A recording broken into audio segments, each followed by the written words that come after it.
Before there was a president, before there was the White House, before the United States became a global superpower, America was fragile, divided, financially broken, and on the brink of collapse. So what was America really like? Before George Washington became president in 1789? Stay with me, because the early years of America are more chaotic than most people realize. And if you love powerful history stories like this, make sure you subscribe to Storyline right now, because we uncover the truth behind the world's greatest turning points.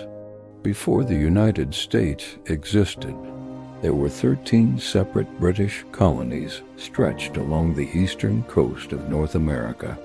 They were not united. They were not independent. They were ruled by a king, George III. The colonists worked the land, built towns, traded goods, and grew wealth. But there was one major problem.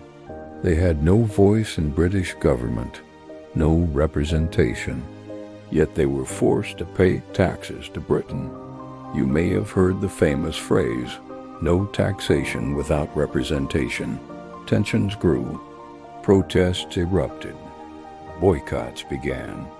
Then came events like the Boston Tea Party. Britain responded harshly, and soon conflict became inevitable. America wasn't a nation yet. It was a group of frustrated colonies heading toward war. In 1775, fighting broke out. The Revolutionary War had begun. At this moment, there was still no president of the United States. Instead, the colonies formed the Continental Congress, and they chose one man to lead their army, George Washington. But he wasn't president. He was commander-in-chief of the Continental Army. The war was brutal. The colonies were outmatched. Britain had the strongest military in the world. The American soldiers lacked supplies, training, and money. Winters were deadly. Desertion was common. Defeat seemed possible at any moment. Yet something kept them fighting, the idea of freedom.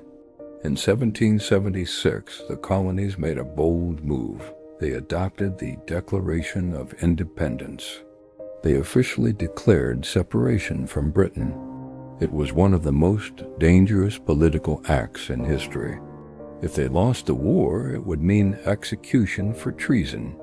After 8 long years of fighting, in 1783, Britain finally recognized American independence through the Treaty of Paris. The war was over. America was free, but freedom did not mean stability.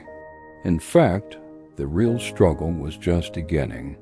If you're enjoying this deep dive into history, pause for a second and hit that subscribe button, because the next part might surprise you.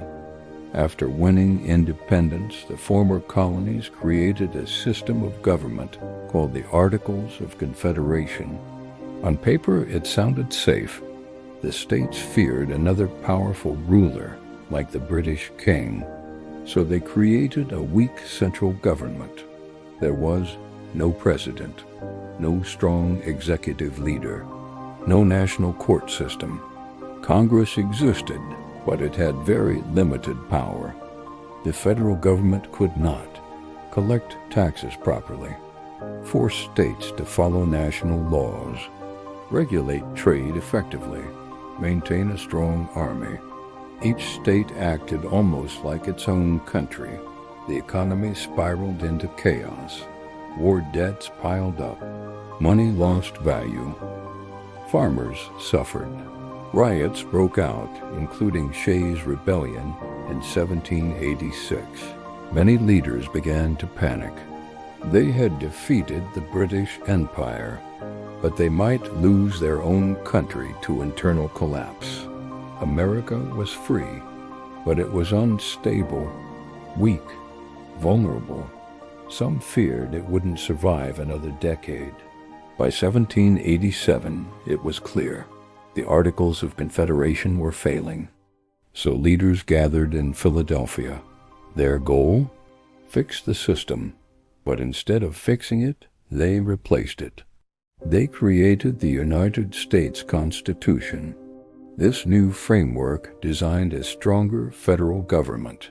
For the first time in American history, they created three branches: legislative to make laws, judicial to interpret laws, executive to enforce laws, and leading the executive branch would be a president.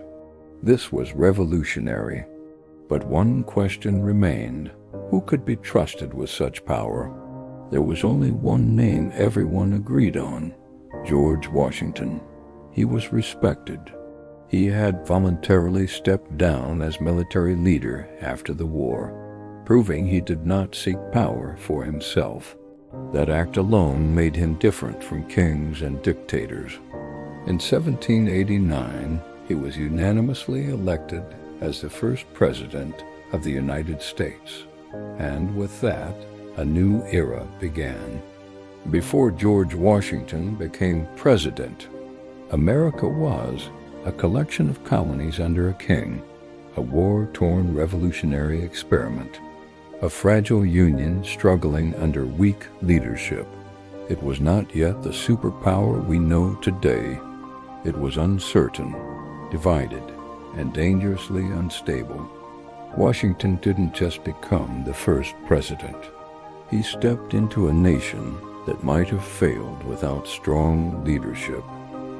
And that decision shaped the future of the world. If you learned something new today, don't forget to like, comment, and subscribe to Storyline, because history isn't just about the past. It explains the world we live in today. And on this channel, we bring those powerful stories to life. See you in the next episode.